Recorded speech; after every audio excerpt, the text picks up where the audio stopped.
Good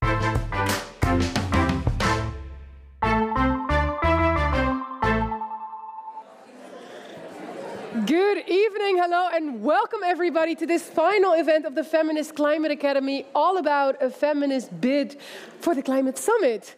It's amazing to see you all here today. We have a full room in Amsterdam, so good to see all of you. My name is Haji Kubi. I am a former United Nations Youth representative, co-founder of an intergenerational network called 2100. But above all, I'm very delighted to be your moderator for tonight. And not the least of which, because we have a very exciting and interesting program ahead of us, even if I say so myself. I also noticed that I should put this microphone down because I think it's going to interfere. But today, as I said, is all about a feminist bid for the Climate Summit. We're going to talk with each other about the urgency also of this conversation, because the urgency of this conversation, the urgency to act, is larger than ever. Not only because we have seen that with everything that's happening in the world, there's not always as much of a priority on climate as it needs to get, especially as science sort of shows us that the urgency for it is, because we know that when we look at the numbers that we are poised on the brink of the precipice if we don't act fast enough. And we also know, all of us know, that women all around the world are disproportionately more targeted and hit by the effects of the climate crisis. So seeing that social inequality is also at a triggering point in the world, and seeing that the urgency to act needs to be felt a bit more, I think this is a very timely moment to have this conversation with each other. It's also timely because it's a week before COP. Within a week, delegates from all over the world are going to travel to Belém in Brazil, in the mouth of the Amazon, to really enter into the negotiations, enter into this climate summit.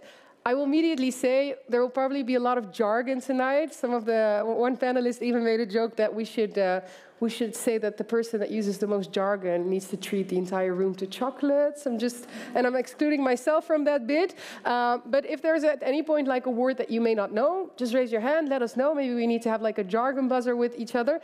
You'll probably hear the word COP a lot. COP stands for Conference of Parties, and that's the United Nations Climate Summit that will take place in a week in Brazil. So we're going to dismantle all those buzzwords and jargon together here today.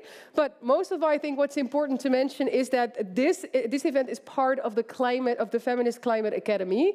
Now, the Feminist Climate Academy is a free course for young people organized by a coalition of NGOs, which consists of ActionAid, Women Engaged for a Common Future, World Youth for Climate Justice, Lowlander Project, Nederland Maakt Impact, and it's in collaboration with Pakhuis de Zwijger, hence the reason that we're here.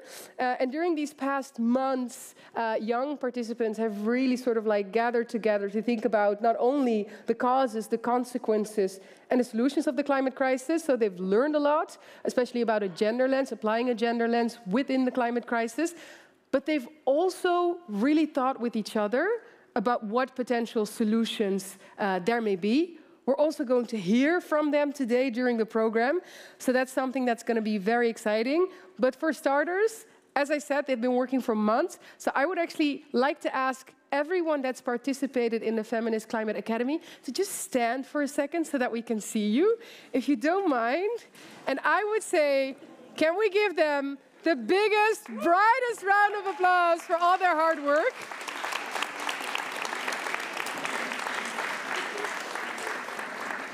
Thank you so much. It's really incredible what you've done. You may have spoken to some of them already, because we have a little sort of marketplace outside of the big room here. I was also told that once the program ends, you're very much invited to go back to those market stalls, keep on talking with people, get a drink, see if you can make any connections, see if there's anything that really sparks your interest, to really also make sure that the conversation that we need to have doesn't just end here in this plenary program, but also continues over there. So I would say, if you were abruptly interrupted in a very interesting conversation over there, to come over here, no worries, you can just continue it once the program ends. Now, a lot to dive into. I've been telling you guys a lot, I've been sharing a lot of information, but before we dive fully into that program, I'm actually very curious to hear a little bit more from you. I'm curious what sort of sentiment that we're kicking this program off with. Now, to get a bit of an insight into that, I have a game that I want to do with you guys. It's very straightforward, it's very easy, it's very simple. In a bit, I will read some statements to you, and I'm going to ask you, if you agree with the statement, to stand up, and if you disagree with the statement, to remain seated. Now, for the people that may be less mobile, feel free to participate in whichever way that works for you. If that's by raising your hand, you're free to do that. Or if it's telling your neighbor, then feel free to do that. But just doing a quick scan, does everybody understand what we're going to do? I see a lot of affirmative nods. That's great, because my first statement of the evening is, I'm excited to be here tonight. Let's see. Let's see. And can you please point out to me who's still seated? Do we have an anti-feminist in the room that's very upset to be here? Oh! No, I think that's just a sir that's going to be very startled in a second that we're staring at him while he's on his phone. Sorry, that was mean. Okay, you may all sit down again. That's amazing. I think everybody gets the gist, right? Okay. Now we have our first real statement of the evening. So everybody's sharp, everybody's listening. My first real statement of the evening is as follows. So you stand up if you agree, remain seated if you disagree. The statement is, I am optimistic about the rate with which we're looking at the climate crisis through a lens of feminism. So are you optimistic about how often we're applying a gender lens to climate? If you're optimistic, if you feel like we're really far ahead and we're applying a gender lens within the realm of climate a lot, stand up. And if you're not as optimistic, you may remain seated. This is interesting. Well, actually, I expected this maybe. The fun thing is, you're never safe from the microphone, because also if you're sitting down, I will come and find you, which sounds like a threat, but I'm just very curious to hear from you. Hi. May I ask you who you are and why you're not as optimistic about the rate at which we're applying a gender lens on climate? Yes, I'm Tabea, and I'm here also as part of the Feminist Climate Academy. And I believe that we do have still a lot to do, a lot to work for to actually bring justice and to achieve real change. Yeah. And what do you sort of see as one of the biggest bottlenecks right now that's preventing us from applying a gender lens? I know it's not an easy question, so no pressure. Well, I think people put different topics at their list of priorities, so that gender is just something that they either forget or whoever you see most responsible. Gender is just not on the priority list. Yeah, but that's I think it's really interesting what you say, because if it's a matter of prioritization and it's a matter of lacking political will right now to do so, it's not a sort of like a logistics issue or an issue of not knowing how we need to apply a gender lens yet. It's really a will decision.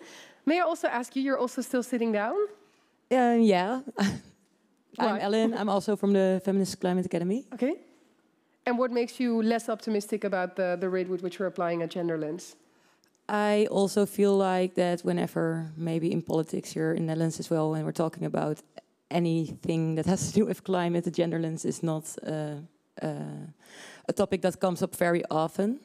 Yeah, that's a fair point. So you feel like in the national realm of politics, we don't do it as often.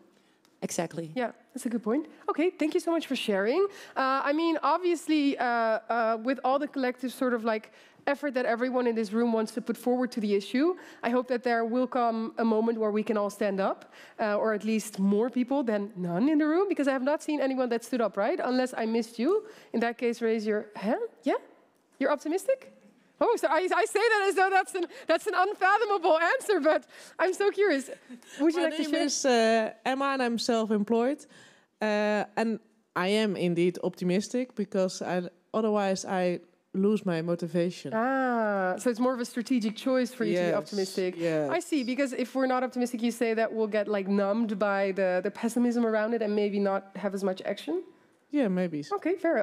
Maybe indeed. Okay, thank you so much, Emma, for sharing. I mean, that's also a perspective, right? What is the effect of even stating optimism or not on the consequences of that? I have another statement for you that I want to propose. So I'm going to ask everyone again to think very well. Everyone's focused. I see you're focused. Okay, my next statement is a bit of a polarizing, maybe a harsh one. But the statement is, the Netherlands is a laggard on feminist climate action. So you have leaders and you have laggards, people that are front runners and people that are very much behind. So the statement is, if you think that the Netherlands is a laggard, so we're lagging behind when it comes to applying a gender lens on climate, then you may stand up. And if you think we're a leader, you may remain seated. And now you're going to say, that's not fair because there's nuance in the middle. Oh, well, okay. I would say freeze, freeze, freeze. If you're standing, remain standing.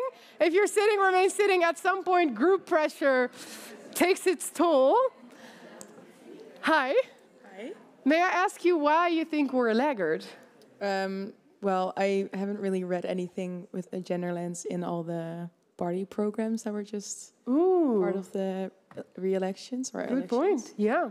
And honestly, I'm not really, I don't know all the ins and outs of like what, how do you say? I'm not completely up to date on everything that's discussed. Yeah, but it's an interesting thing that you say. We just had elections, you've read the party programs, and there was no mention of a gender lens within the realm of climate. At least, in my opinion, not enough. Okay, that's a very valid point. Thank you for sharing. I'm going to go to your neighbor here. You are sitting. You think we're a leader, or I'm pulling you into my unnuanced game. Well, I think we're maybe in the middle, more Okay. like. I would say there are some countries that are probably way ahead of us, but there are also, I think, enough that are way behind. So probably in the middle. Cool. Oh my God, sorry, I recognize somebody from high school. Hi. High school in Helmond, by the way, which is a far way from... Good to see you, sorry. You're also standing up, sorry.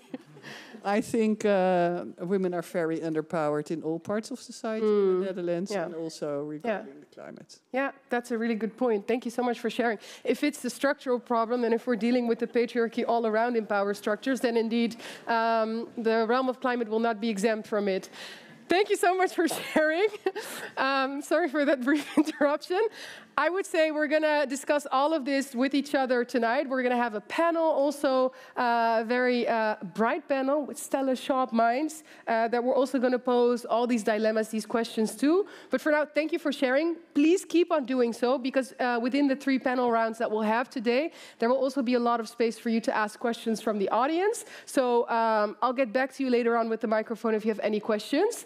So make sure to do so. But now, I want to start with our first keynote speaker of the evening.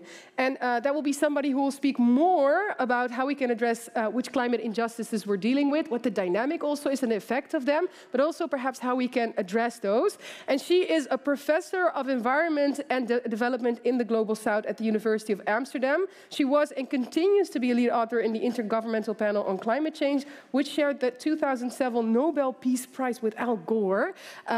Please give her the biggest round of applause because she's here in our midst. May we have a big round of applause, everyone, for Joyita Gupta. Thank you so much. And Joyita, I would say the stage is all yours. Thanks. Good evening, everybody. So, we're going to talk about justice. And in talking about justice, I'm going to talk about first climate injustice, then climate justice, and through the whole process, I'm going to try to bring a gendered perspective. So let's just look at a figure over here. On the x-axis, you have time, and on the y-axis, you have CO2 emissions, or greenhouse gas emissions. And these emissions have to come down to 0. And what this means is that what you could emit in terms of CO2 10 years ago is much more than what you can emit as you move towards 0. So essentially, the amount you can emit is shrinking. And this means that as we move towards 2030, 2040, 2050, we are going to fight with each other about who has the right to use fossil fuel, who has the right to go use a plane and fly somewhere else. And this problem is going to become worse and worse. So the injustices will become worse and worse. And of course, we are not following this path. And that is why we are seeing a lot of damage in different parts of the world. And people, communities, and countries who are damaged are going to court. And so you're seeing a large number of court cases worldwide on climate change. Now, part of this problem can perhaps be solved through technology. So maybe if we have better technologies, maybe we can move away from a fossil fuel economy. But bigger than that probably is the fact that we will always have to come back to the question of how are we going to share this carbon cake? Who is going to get a small slice of this cake? Who gets a bigger slice of this cake? And that is going to be the big issue, because closing down fossil fuel is not easy, even if increasing renewable energy is looking good and easy now. A second injustice that we see, and this is sort of the north-south injustice, if you like, is that initially poorer countries thought that they could become as rich as a rich country, and then they would reduce their emissions. And rich countries thought, I'm so rich, I can reduce my emissions. But today what we find is that in rich countries, even though you can reduce emissions slightly, the volume of demand goes up. Every child wants a phone, every room needs a TV. And because the volume goes up, the demand goes up. And we have now reached a situation that rich countries have to go to zero, and poor countries have to go to zero. And rich countries don't like to hear that because they want to sell their technologies and lifestyles to the global south. Global south countries don't like to hear that because they want to aspire to the lifestyles of the global north. And so this is another big injustice. And a last injustice in this sheet is the fact that every time a prime minister or president comes to power, they're there for 4 to 5 years. And they postpone decision-making to the next prime minister or president. And they keep doing that. And what's happened now so far is that the emissions are going up. And if we want to get to 1.5 or 2 degrees, we have to bring down our emissions so fast that that in itself will be quite unjust if you try to do it. So these are a number of the injustices. So I'm going to bring you to my wedding cake of climate injustices. So the first injustice is that even though we knew in 1990 that up to 1 degree centigrade it is green, like a traffic light, between 1 and 2 it's orange, some parts of the world will suffer a lot, and beyond 2 everybody suffers, even though we knew that, we postponed the quantitative target till 2015. And if you don't have a quantitative target, there is no obligation on you to actually reduce your fossil fuel consumption. So rich countries continue to use their fossil fuel. So that's the first injustice. The second injustice is, if you don't have a target, you don't know how big the carbon cake is. And if you don't know how big the carbon cake is, you cannot share it between countries. So by 2015, this cake has become so tiny, you can no longer share it between countries, between communities, between people. And if you cannot share it, basically what you say is everyone does what they can, which is what the Paris Agreement did. And when you add up what everyone does, it's taking us to a 2.7 or 3 degree world. And so we are going to cross the 1.5 or 2 degree world. So that's the second injustice, that you're not sharing the budget equally. Now, if you had a cake and you cut it up in slices and the cake was finished, there would be no problem. But in the case of fossil fuel, more than 80% of the remaining fossil fuel is in the developing world. And if they decide that they want to use their fair share, when we did not leave a fair share for them, then the whole world suffers. And so it is in our interest to make sure that they don't use their fair share, which means we have to mobilize resources and help to convince them not to do that. But we also have to show them that we can also manage without fossil fuel. And then we go, and of course the fossil fuel sector is so rich, it can manipulate everybody in this process. They're worth between $16 trillion and $295 trillion in a world of GDP of only $110 trillion. And of course, if you look at our mitigation instruments, we are focusing on market-based instruments that are not necessarily just or effective. You write a check, you reduce emissions somewhere, but you don't really mobilize your country to change its behavior. Adaptation is costing now at least $16 million per hour. Who's going to pay for that? The people who suffer. And then the most important reason that we are not looking at is why are we having this problem? And that's basically because of the way we define development, the way we define our economy, accumulation, our injustices in a society. So, if that is the case, I then looked at the scholarship on justice, and you find that there's a lot of scholarship written by the gender scholars, and there's a lot of work being done on climate change, climate justice, gender, and some of the terms that come up for how we should be dealing with climate change. And I tried to link this with the work that I'm doing. So if I look at my first storyline, the delay in the objective, generally, according to the scholarship, white males will prefer a technocratic approach, and women are more likely to prefer a care and share approach. If you look at the carbon budget, it is mostly monopolized by rich men, rich people, but a lot of the poverty in the world is in women, and they're the ones who suffer more. And one scholarship says, one paper says that men emit 18 to 26% times more than women do. If you look at the stranded asset sector, the sector that you're going to leave underground, not convert into money, that is essentially a male sector, so maybe men suffer more there. But if you look at the mitigation storyline, the whole focus on market is typically male. Adaptation, women tend to suffer the most from floods, for example. Like if you're in a sari and you're trying to swim, it's going to be very difficult if there's a flood. So women generally suffer more. And when there is a problem because of a disaster, there's also more gendered violence. So that's also a problem. And of course, the driving force is both the economy and inequality. And we all know that women are more have a greater degree of poverty than men do.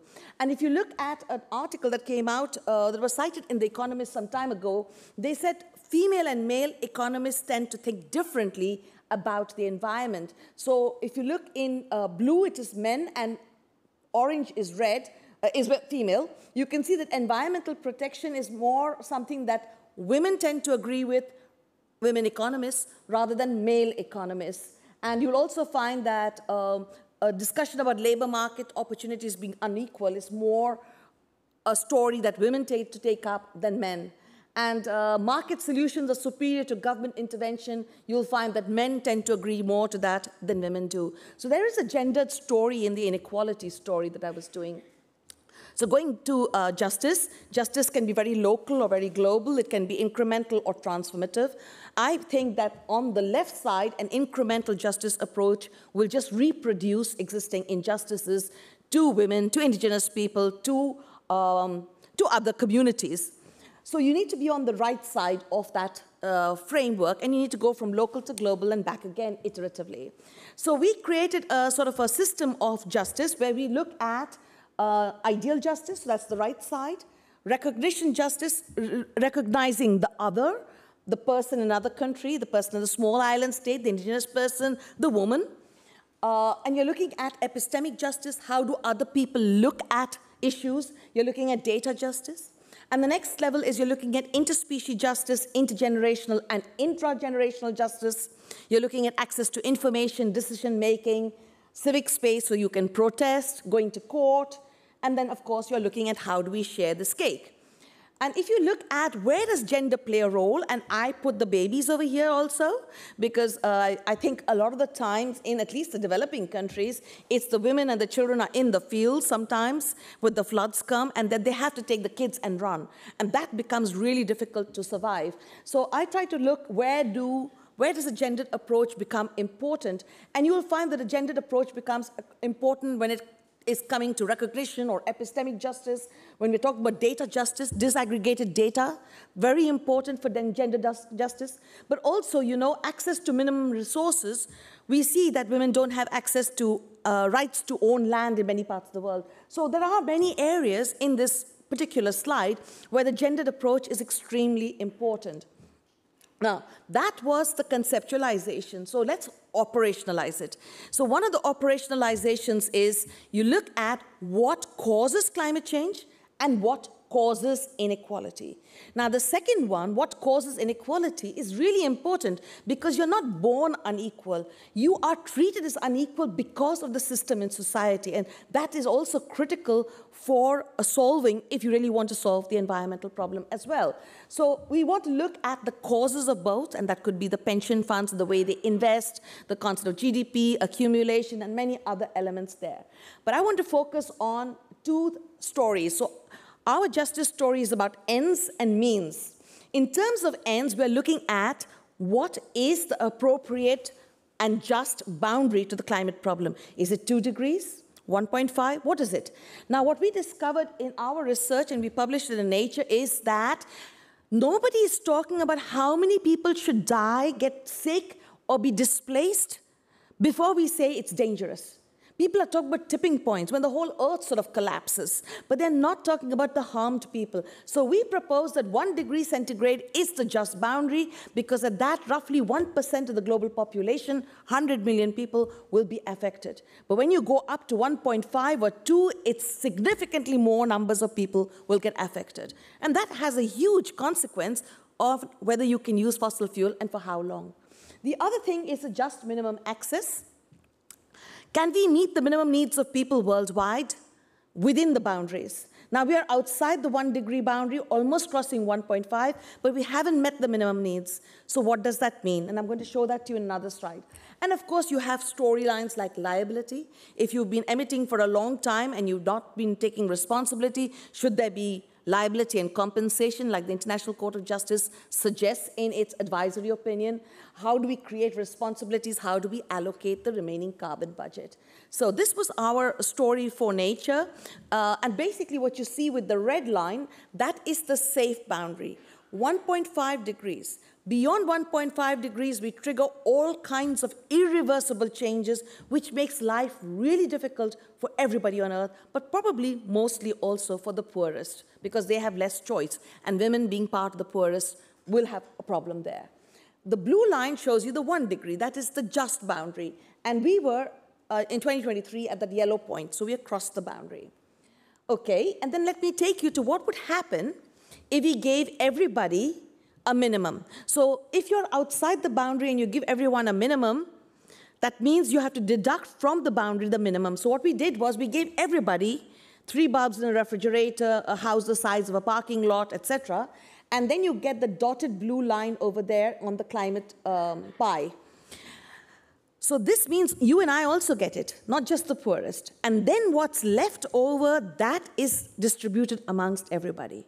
Now, true, technology can help solve some of these problems, but that technology is a double-edged sword too, because with the defense budget going up from 2% to 5% of GDP, there will be much more fossil fuel reliance and emissions, and also AI uses a lot of fossil fuel. So if you look at 2050, if you give everybody a minimum, there is no corridor. You're outside the 1 degree target, and probably even outside the 1.5. So this was what we published in Lancet Planetary Health. So then I'm trying to come back and link it with what are the gender scholars and talking about. So I'll take you to this last column over here. And this is a paper brought by Sovakol and friends.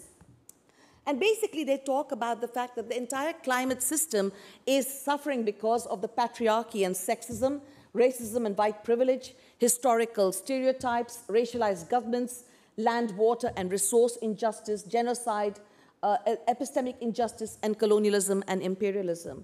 And so they're looking at it from those theoretical lenses, whereas I've been always looking at my storyline from a very, very empirical basis, so not so much from a theoretical perspective. So if I now take you to my story, you will find that my drivers are really focusing on patriarchy and sexism, trying to address the key causes of these problems, which is, of course, the historical concentration of power in the hands of some people who determine then how they are going to continue emitting fossil fuels. And this is a really big problem. So we do find that all these elements end up in our storyline. Today, we are still talking about trying to get to 1.5, but a lot of the scholarship is saying, oh, forget 1.5 by 2030. Maybe we can come back to it towards the end of the century. But when you come back to it towards the end of the century, you're not coming back to the climate of 2030. The glaciers can no longer be then, they won't come back. They will have melted by then. So you're coming to a different world, and the amount of damage that we cause to people elsewhere would be unbelievably high. So let's go towards COP30. We want gender action. And that's really important. And we are expecting that there will be some kind of leadership from Brazil on gender issues. They are trying to set up a program on gender, and they're going to take a gender lens. And they're also hoping that women will lead this process. And a big question in the back of my mind is, will all women leaders really put care of nature and sharing of the earth on the table? Or when it comes to the crunch, will they go back to a more nationalist approach? I don't know. I do know that there is a difference in terms of how we think about these issues when we are talking about agency, but the question is, the proof of the pudding is in the eating. So what will happen when you set up something like this? So that's a big question that I would like to leave you with in thinking about this story. So I'll just wind up by saying, I've just talked a little bit about the fact that the carbon budget is shrinking. So we are all going to be fighting about who can use this fossil fuel. Fossil fuel seems to be part of all our lives. In Amsterdam, the port of Amsterdam, the Schiphol airport are all dependent on fossil fuel, even though we may want to debate on these issues and talk nicely about the donut economy in Amsterdam. So that in many ways, what we are finding is we're all stuck in a fossil fuel world. And closing down fossil fuel is not easy. It's a very strong, male-dominated world. It's very, very difficult. And also, many states are in bed with the fossil fuel economy. So this is part of the story. Who gets affected more? Children get affected more. They are exposed to much more harm as a result of climate change, also probably women, also the elderly. And it comes to the agency of women. Yes, women can make a difference. Kids can make a difference. Youth, and all of you over here can make a difference. But the question is, what role will you take in all of this? Will you take the role of caring and sharing? Or will you take the technocratic role, which is let's find the technologies that will enable us to live the life we've always left, and who cares about the rest? Thank you. Thank you so much. Can we have a big round of applause, everyone, for Joyita Gupta? Wow, that was, I think that's the sharpest bit of food for thought that we can have for the panel to follow. So thank you so much, Joyita. I wouldn't actually want to waste any time between your presentations and getting our speakers here to get them to respond.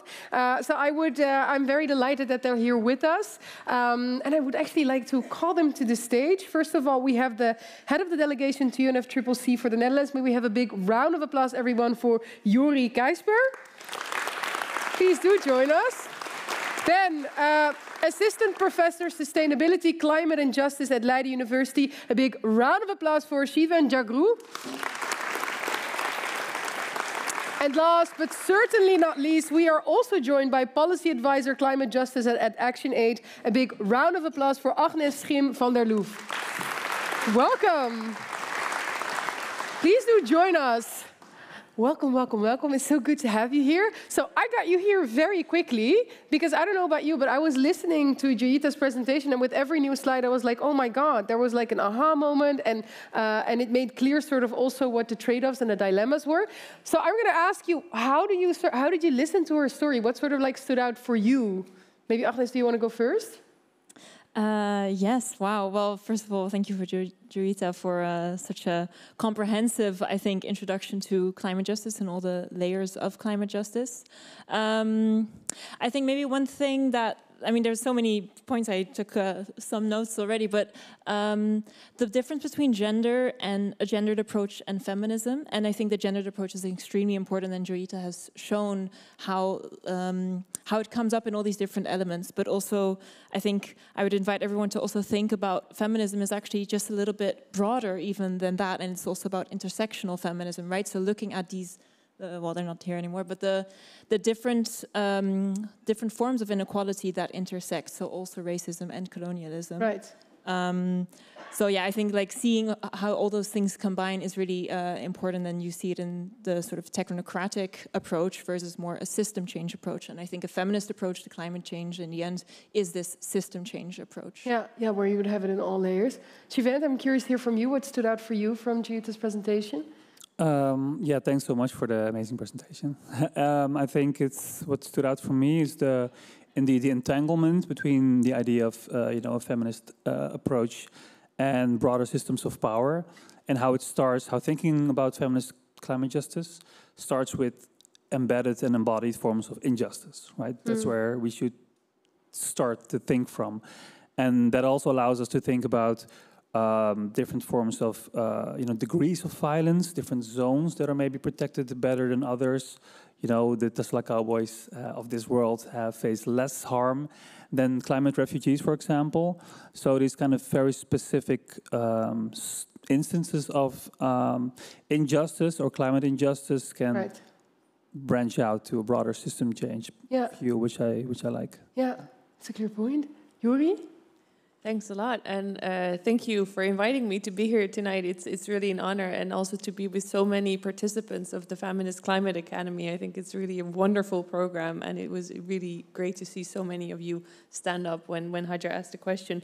So if I look at what I wrote down from the presentation, and I'll start off maybe a little vulnerable, but what I hadn't realized until your presentation, Joyita, is how much the fossil fuel industry interest is tied up with men. Yeah. And that was for me a kind of an aha moment, because one of the main problems, if I can say so, that we have with climate action and speeding up is also fossil fuels and trying to end fossil fuels as soon as possible. So that was a little aha moment for me.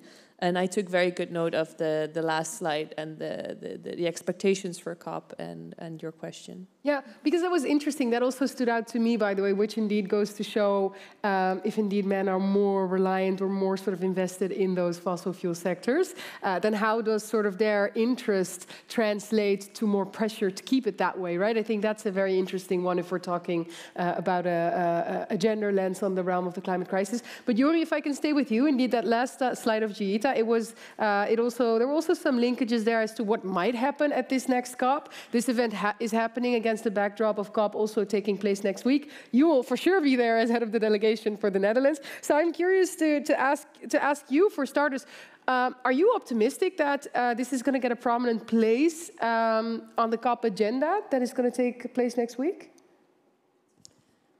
The short answer is yes. The longer answer is yes and no. The short answer, yes, because we do see that Brazil is very clearly putting forward the Gender Action Plan, which is the main, let's say, negotiated item that we have to decide on when it comes to gender. And sorry, what does it entail when there's a Gender Action Plan? It's a plan for within the UN organization on climate change, under which we negotiate. And maybe I can explain in 2 words what it is to be at COP and to have the negotiations at COP, because there's almost 3 different COPs happening in parallel. The first is the multilateral negotiation, so it's 190 plus countries trying to come together to different agreements. There's an action COP with a lot of more voluntary initiatives that also help eventually close the gap to the 1.5 degrees. And there's a dialogue COP, if you will, with lots of ministerial dialogues, but also at the end of this week, the leaders coming to Belém and trying to set the right political tone for negotiations. And those negotiations, I was doing a very quick count in the room. I think we're just shy of 200 people, which is about the same number of parties, countries, in the Paris Agreement. So imagine us here, and we are still relatively similar to each other. We're all here in Amsterdam tonight. Most of us will probably also be living in the Netherlands, so we have quite a bit of similarities. But just imagine all of us deciding, very, very determinedly so, we're going to go on vacation together. That's a good decision to take, right? We're going to go on vacation together. Now we're going to have to decide where we're going, how long we're going to stay, how we're going to get there. Yeah. Once we are there, what are we going to do? Where are we? So that, in a nutshell, is multilateral decision making. And then it's about things that are much more, I think vacations are very important, but much more existential than going on vacation.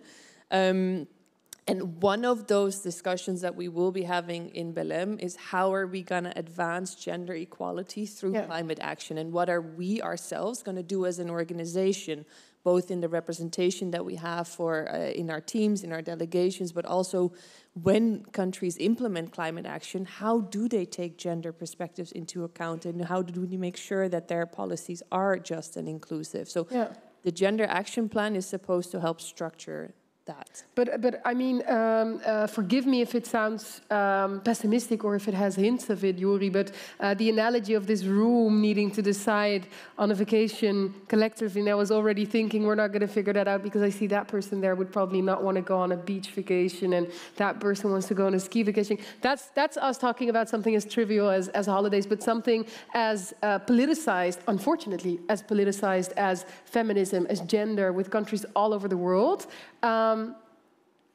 It almost feels like an impossibility that we're going to get an agreement. And that's why I like using this example. I'm an inherently very optimistic person. And if you just look at the number of decisions that we have been able to make, and yes, it's not enough, but the number of decisions that we have been able to make, the progress that has been made since the Paris Agreement has been signed, it's clearly not enough, but we are getting to places. And just going along in the vacation analogy, we begin to understand that there is some magic in that, and we have to try and find that magic again and again and again, and there will be a lot of people working hard to get that. And I think we'll also have people like Agnes and Kamal and Joyita egging us on and making sure we stay focused. Yeah, because Agnes, you're also going to be at COP.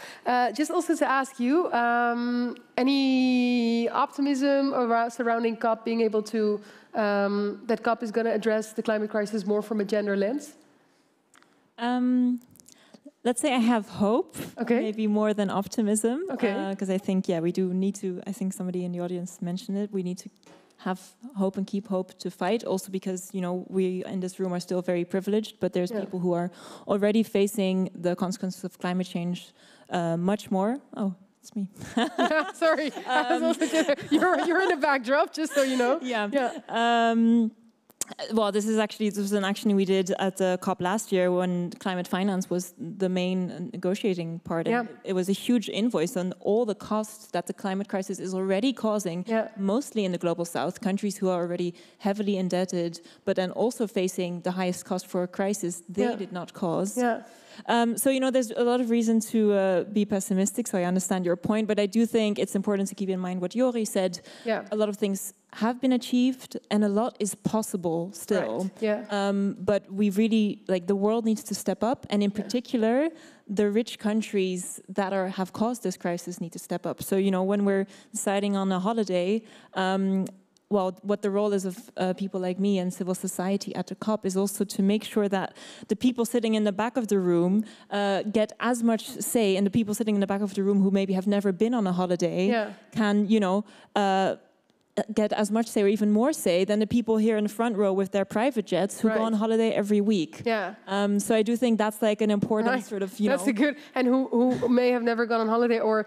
not to sharpen the analogy, but may have had their money stolen by others who went on holiday with the money, just to sort of showcase when you talk about the sort of how it's been affected. That's, but if I can go on to that, because one of the other points that Joyita mentioned in her presentation is even, and I mean, I've been at a couple of COPs also, and what I always notice is there seems to always come a point mid-COP where there's a frustration between, on the one hand, you see the countries from the global north being like, okay, let's talk about the targets and the ambitions, and then you talk to one of the delegates from the global north, and they'll be like, yeah, but the countries in the global south, they keep on bringing this, the loss and damage fund up, or they keep on bringing up the repairments that need to be made, but they're so backward-looking towards everything that has happened, and we need to be forward-looking. And then you speak to people from global south countries, and they're like, well, how can we be forward-looking if there's still this entire sort of discrepancy, all these injustices that we are carrying right now are going to continue to carry, and we're not addressing that. How do you look at that dynamic? Because it seems to always arise, and I'm also in particular curious whether you think we're going to be able to sort of overcome it at this COP?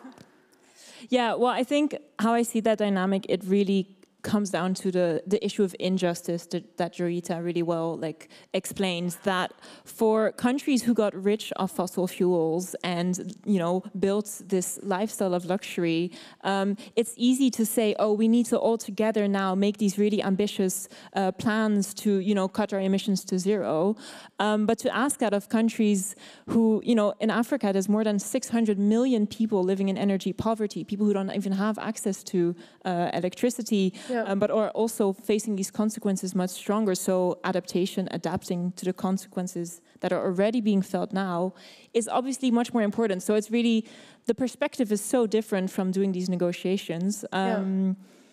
So I think, the way to overcome it, I think, is maybe the part about recognition that Jorita mentioned, to recognize these different starting points and also recognize that it's not just a moral obligation, but as the International Court of Justice said this summer, it's really an obligation of countries who are responsible for the climate crisis and got rich off it to now support countries in the global south, to not exploit all of the fossil fuels that they do have in their land, but to actually to get them on board, because in the end it is for everyone's benefit. Right. But I think global north countries sometimes miss that perspective. Right, that's a very valid point, and it's also a good one. And that also, maybe that's a point that can defy my earlier pessimism a little bit, is of course that, yes, I think feminism is unfortunately politicized, but at the same time, women in all countries everywhere are being disproportionately hit. Children in countries everywhere in the world are disproportionately more hit, which is one sort of collective, perhaps cause that we can gather around. And you're right, it has been done before. And can I add one more thing of optimism? It's also that, yes, women are affected harder because of existing gender inequality. Yes. Climate crisis exacerbates existing forms of inequality. But also, women in many countries are really leading solutions. They're also, and not just for themselves, but for their communities. And I think, also here, the Feminist Climate Academy, I feel so inspired. This has been running for a few years now, and I always feel so inspired by the participants taking action into their own hands. And I really think we need to remember that as well. Yeah, that's such a beautiful point. Thank you for saying that, because that's so true, is that they're not being defined by the injustices that they're experiencing, even though they're still experiencing them. We see them as change makers on the front row. Just very quickly, this was the picture with you with the big invoice was at COP last year. Yes. Can you just very concretely, you're going to arrive in Belém. What's on your schedule, Agnes? What's your goal for this specific COP?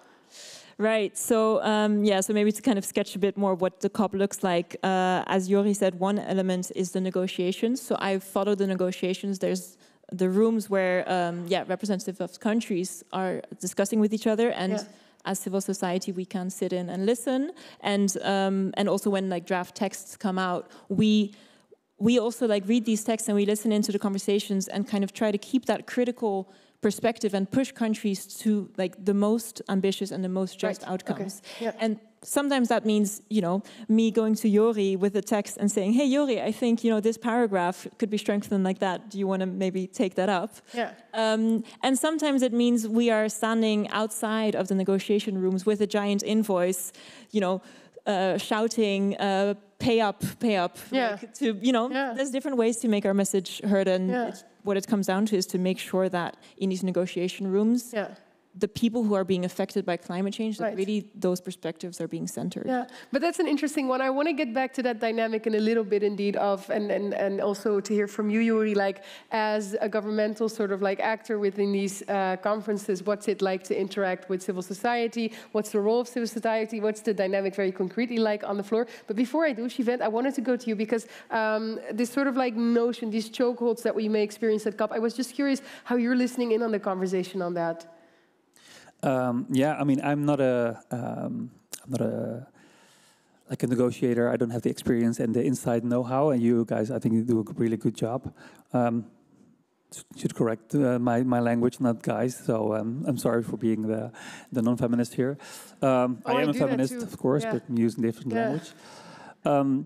But I think what is interesting to me is how to navigate the radical commitment of justice, which is a horizon, because it's almost like a process that never ends, because you want to have the the most just, the most fair, the most radically inclusive society.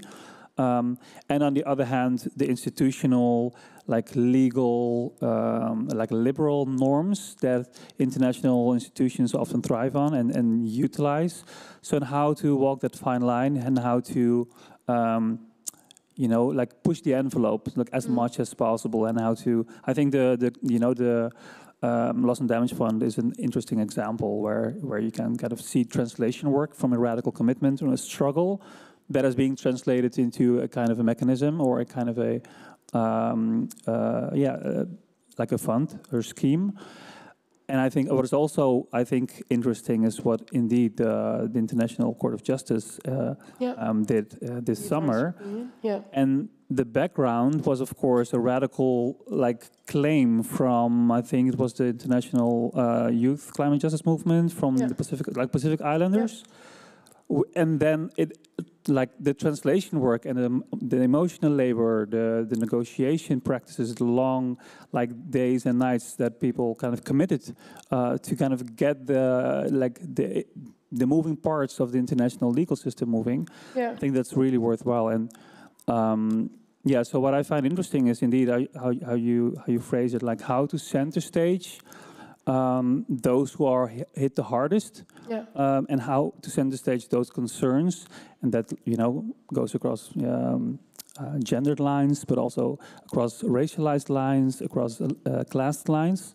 How to center stage them in your systemic approach. Right. And if we were to make that a bit more concrete, because you started your answer off by saying you're not a negotiator, but you are a scholar, and just like Judith, you also look at the intersection between sustainability and justice on both ends, so to say.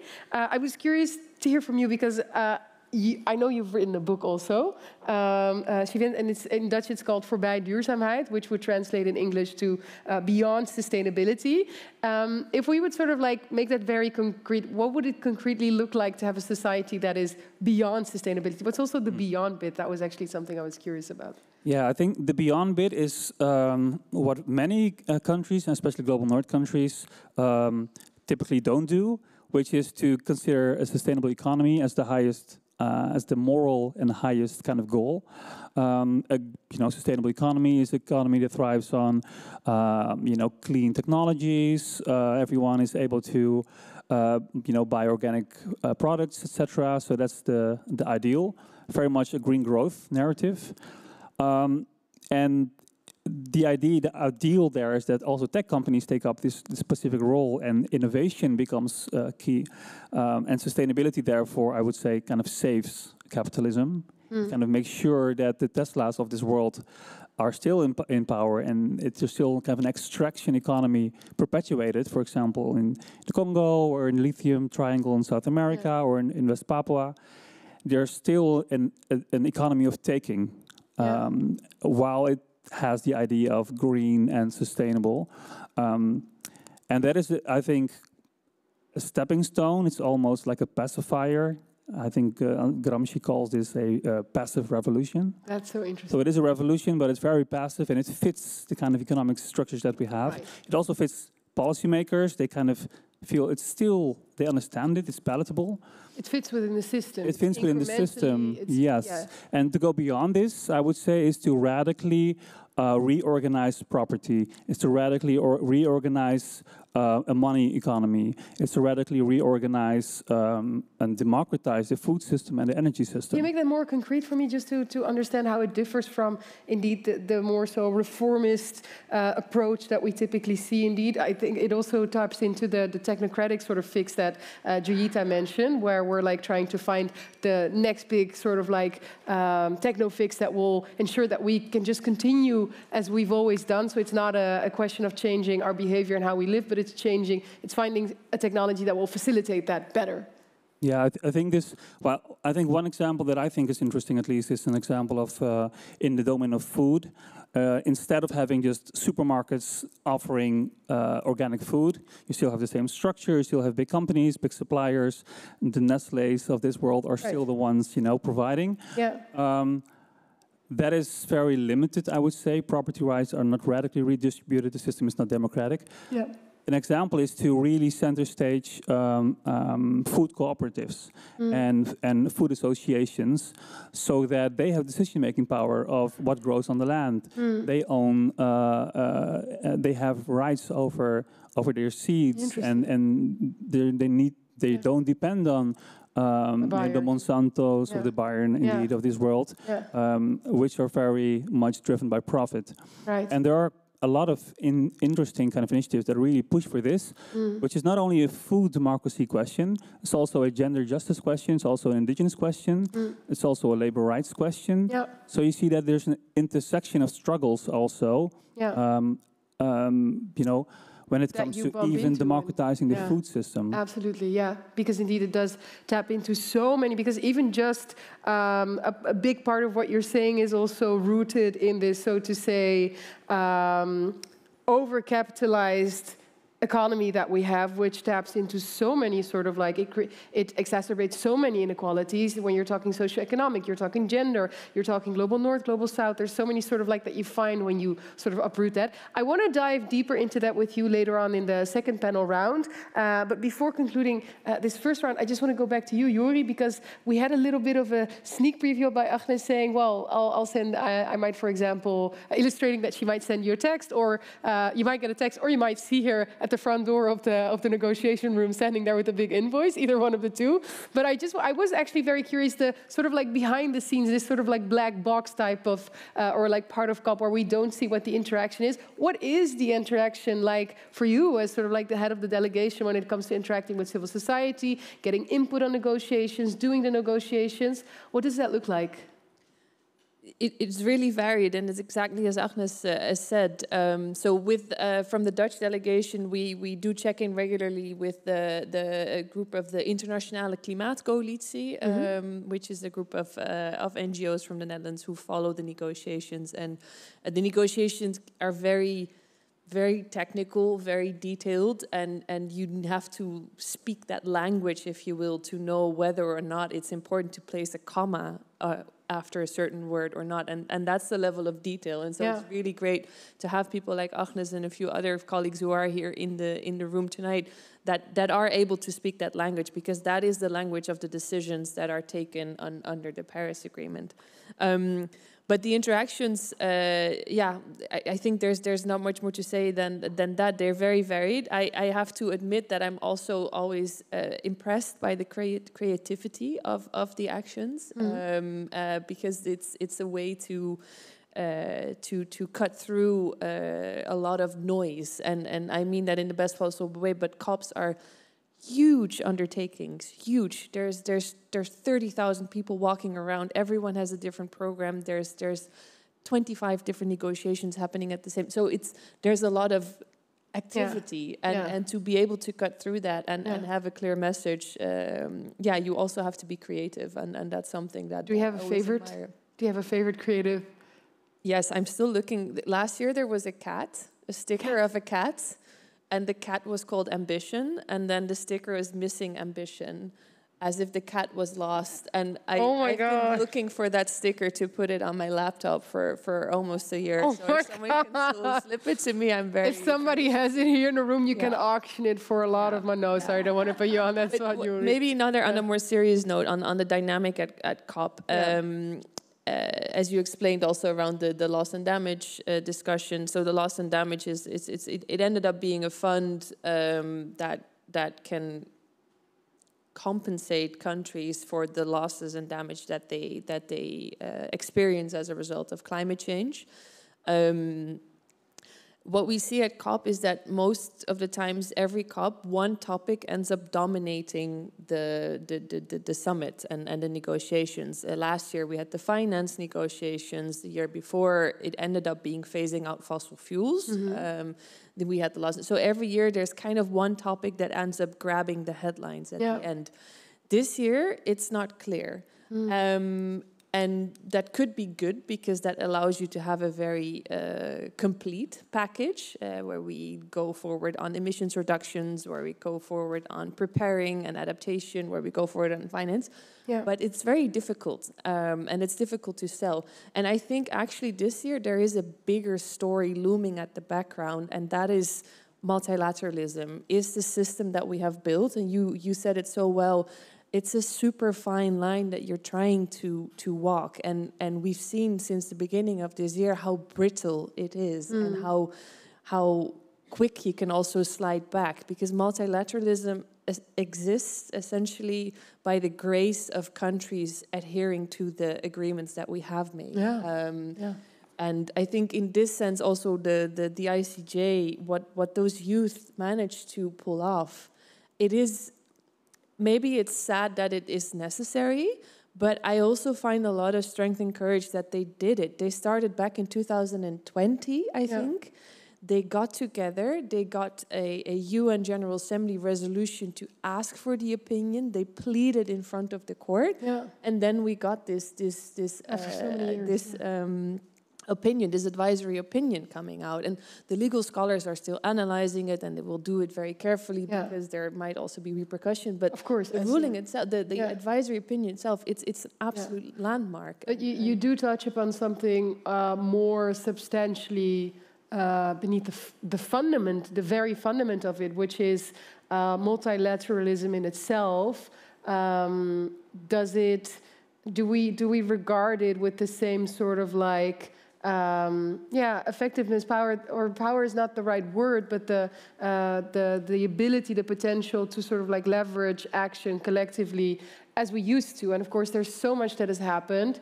If we just look at what's been happening in Gaza and how there's been so much criticism in the world about how international law, rights were not sort of like upheld, when you see that we have this big rise of almost, well, I mean, legalistically not defined as, but you could say autocratic sort of leaders, or leaders that are like flirting with the idea of autocracy, that are very globally sort of coming together, working together, then there is a bigger threat indeed at the very foundation of these multilateral sort of like, convenings that we have.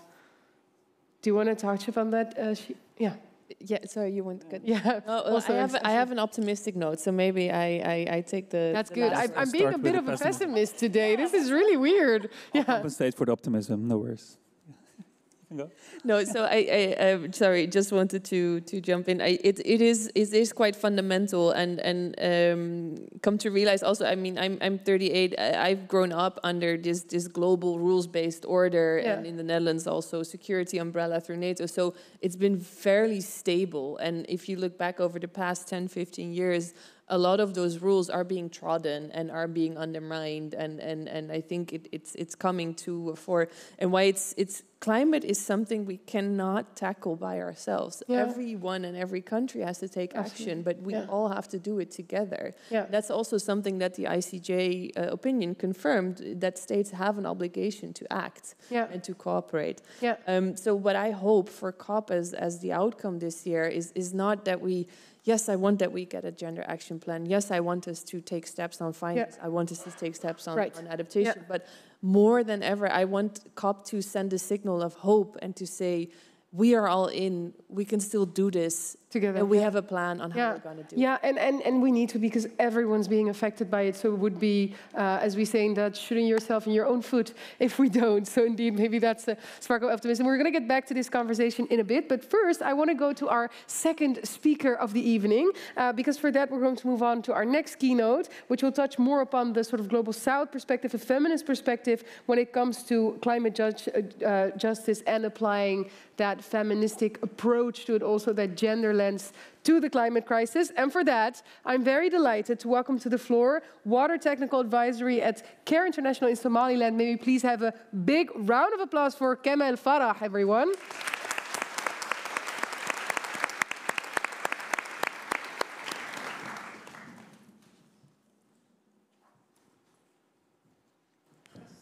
Very much for having me here. So, I will take you through specific example of a specific country, which is a country in Horn of Africa, Somalia. So that will give us a bit of a flavor of example for global South. So, and I choose to do one country, so it's you feel it because of it's one example. So, Somalia is located in the Horn of Africa. For the Horn of Africa. So We have got neighbors in Ethiopia and Kenya, and as you maybe all of you are aware and see on the news, Somalia is a war-torn country. They suffer and about 10 years of conflict, but also climate change is also creating a lot of humanitarian crisis. The main one that we normally meet is the drought, the climate hazards. There are other events that happens, for example, and then cyclones that we have never seen in that scale. Cyclones we usually see from the news in other places, in America, in Asia, and cyclone on that scale that brings with a lot of water, wind speed, and causes a lot of damage we have never seen before, but it is there now. That's why, and we have been seeing a lot of posters in here that says climate change is real. And so for the droughts that we have experienced over the last, I would say, 17 years, they bring different story. The time they came in, 5 years in between, the one 2011, 2017, 2022, because of major droughts that covers the whole country, we used to see, for example, 20 years. So this one is 5 years in between, so new time interval they bring in. So in that case, in between the droughts, there were other events like conflict, the cyclones that I have said. So you can see that there's no recovery time. For us, as a humanitarian organizations, people who work in humanitarian, we lack that window of time of recovery. So we can build resilience of communities. We know these events will keep coming back. We cannot stop disasters. They will come back. But we help people to be stronger and adapt with it. So that window is threatened because of events frequency become more frequent. And the impact is, for example, there's a lot of environmental damage and food insecurity, a lot of displacement. And the picture you see in there, Awo, I met Awo and when I was doing my work. So Awo is a mother of 6 and pastoralist from pastoralist community in the coastal area of Somaliland, border to Djibouti. So if you are in there and pastoralist, if you have got 250 shots, goats and the sheep, and about 80 camels, you are relatively okay, life-wise. So in that year that I met Awo, by the end of August, it was La Nina year. So you've got the El Nino year and the La Nina year. La Nina year is the year that you have, for example, the dry year. So I would not get the information that's going to happen. So if she had that information in March, she could have, in her family, reduced the amount of livestock they have, the stock, sell some of them, and might decide to go different direction. Might be inland Somaliland where there's a lot of grazing. So she didn't get that. So for us, climate justice is information for people like our pastoralists like Khadar, so for them to get the right information. Khadar in here in the picture used to be a farmer. So because of the recurring droughts, he changed and he diversified his income to bring another livelihood of pastoralism for some camels. So in programming, like for example, things like water scarcity, environmental damage, soil is not the best because there was a lot of environmental damage. It's not producing that much. So we can claim and see, because of what we normally see in the field. When you go to IDBs, you see women and children. When people are on the move because of the disasters, you see a lot of women and children in devastation situation. So we can claim that climate change is sexist. We know that nature might not discriminate, it might intend to discriminate, but we can claim that. And so, for example, if we think what solutions that we can do in that situation, the only thing that we can do to help these communities to adapt and live with the occurring droughts.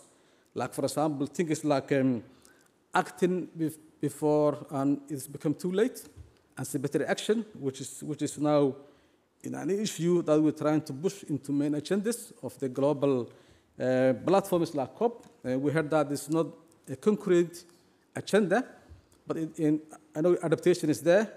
But anticipatory action, it is good because of you do anticipatory action before disaster happens, and it's like, for example, when you are a member of family, like a kids, then something have been predicted, like a drought or maybe other hazards. Then it's like your mom says to you, "Yes, no worry, I have got a plan for you." So, and it is community-led. And must be women-centered. You can put your programming, the epic of your programming, into thinking about women and girls, because they are the ones who fetch water, have got a lot of burden when it comes to droughts. So you need a system, like, for example, an early warning systems, weather and climate information, which help communities to make decisions for their lives. And issues to do women empowerment and risk management. So, for example, for us, in other words, for climate change issues, the bigger discussion is on loss and damage, and also carbon credit. A lot of organizations in the global south might not have the infrastructure to have sellable, for example, carbon credits. And a lot of institutions and systems might ask you, where is the market to sell a carbon credit? Who is buying it? And how we can create that credit itself. So it needs infrastructure, it needs awareness, it needs a lot of preparation for us to come up with a credit that we can sell. And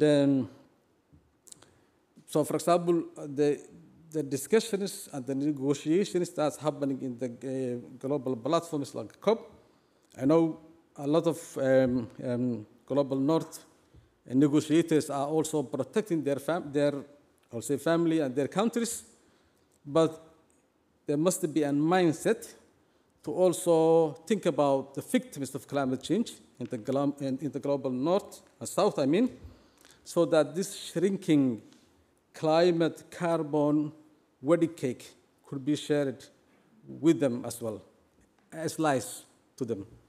Thank you very much. A big round of applause, everyone, for Kemal Farah.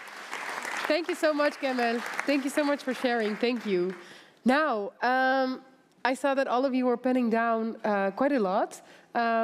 So I was curious just to hear, Agnes, from you maybe first, what some of the reflections are.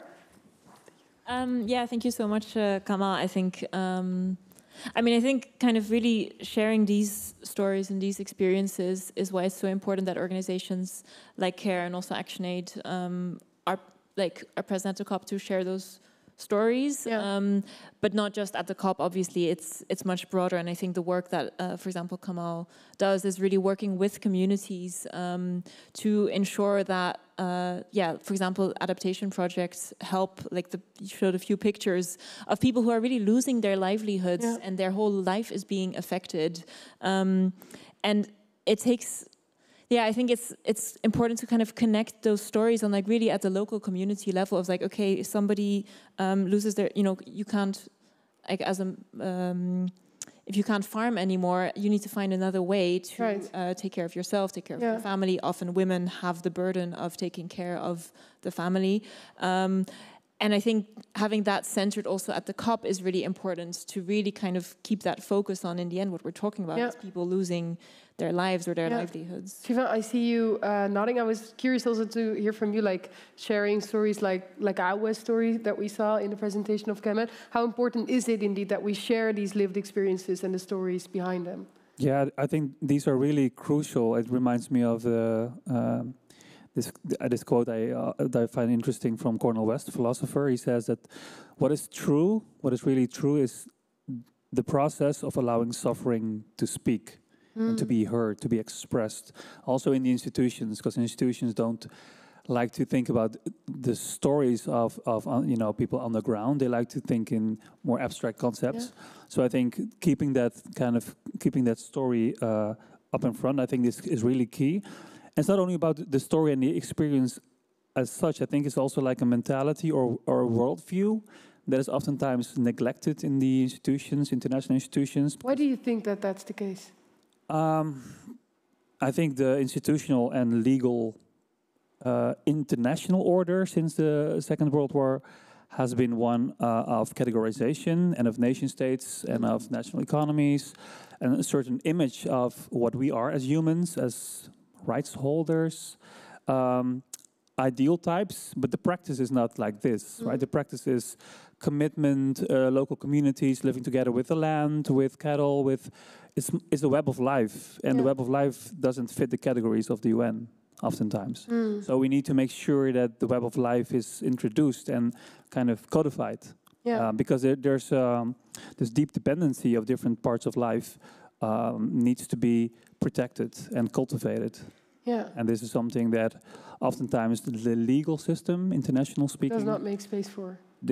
Exactly. Yeah. Or it recognizes, it can try to recognize, but it takes a lot of effort to go there. But that really sticks with me. You saying that we need to let suffering speak for itself, actually letting the suffering speak. Yuri, if I look at you, is that something that happens at COP? And also, how are you more broadly listening to Kemal's story?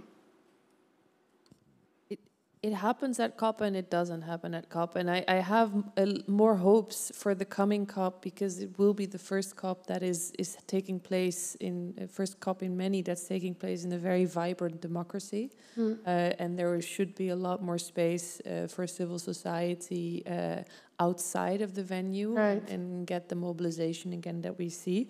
But it's, as you say, the UN system is based on codification, on categorization, and on even a different almost language for the negotiations. So it's very important to get the stories across. I don't have high hopes that we can codify that, if you will. For me, the negotiations set the big framework globally of what we all adhere to and what we that helps us move the needle.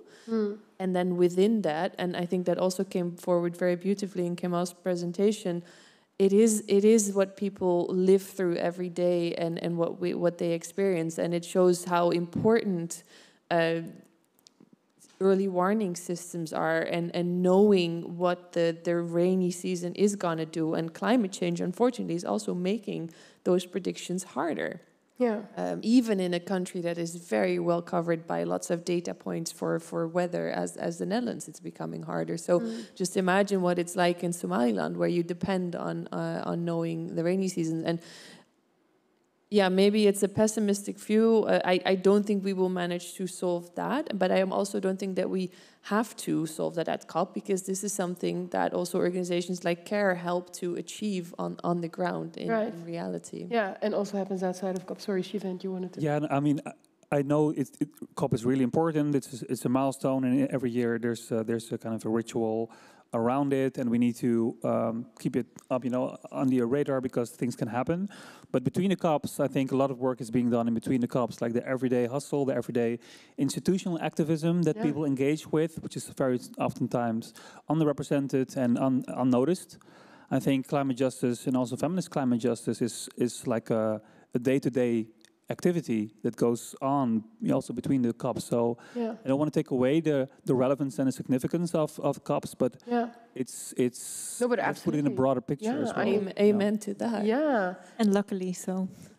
Yeah, because indeed, I mean, wouldn't it be a grim sort of like imagery of the world if there's like this one seasonal point in time once a year where we're like all huddled together to talk about it, and then the rest of the year we don't. But I do want to touch upon that a little bit more, Shivang, because like, what does it mean more broadly also outside of COP for us to maintain like a gender lens on climate? Like, what is the sort of like structural day-to-day work that really needs to happen when it comes to applying it? Yeah, I think it depends on which organization maybe you work for or you work with, and from each positionality, it can mean something. Maybe just a very simple example. For the green transition, we have lots of charging points, of course. You know, you can charge your electric vehicle because electric vehicles apparently will save the planet. Well, they don't save the planet, but they do save the car industry. That's true. That's very true. And they are designed, the infrastructure is designed through a male gaze. Because the charging points, oftentimes, the supercharging points are very much oftentimes located somewhere in a parking spot or behind like a tank station, the gas station. Yeah. Very much from the idea, oh yeah, you can just go there and just sit for 2 hours and in the middle of the night it's fine, no worries.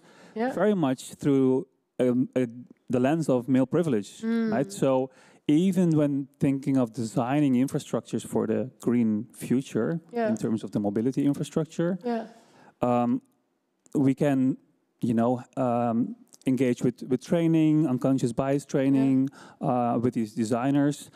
Also in the energy sector, more broadly speaking, it's very much male-driven. I think 85%-ish is still male-centered.